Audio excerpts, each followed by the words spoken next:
Je m'appelle Marie, j'ai 34 ans, je suis mère de 3 enfants, consultante en recrutement. Je suis née sous X et j'ai été adoptée à l'âge de 3 mois.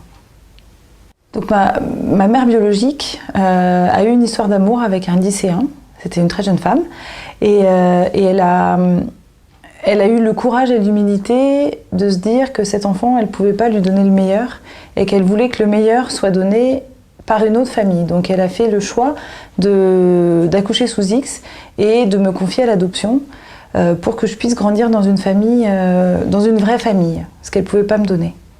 En tant qu'enfant adopté, j'ai eu besoin, sans doute plus que les autres, d'avoir un papa et une maman.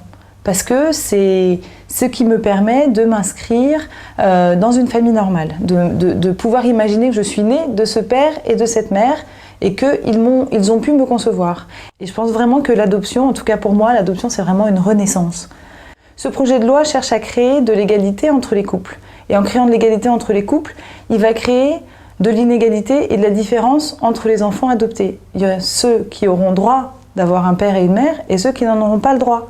Je pense qu'aujourd'hui, si je suis ce que je suis aujourd'hui, c'est parce que j'ai eu un père et une mère qui m'ont permis de me construire, qui m'ont permis de surmonter la difficulté de l'adoption. C'est pas facile une adoption, c'est pas simple. Si dans mon livret de famille il y avait marqué que j'étais née de Paul et de Pierre, je ne pourrais pas. C'est inconcevable, c'est naturellement impossible. Donc je ne pourrais pas construire ma vie sur quelque chose qui est un non-sens.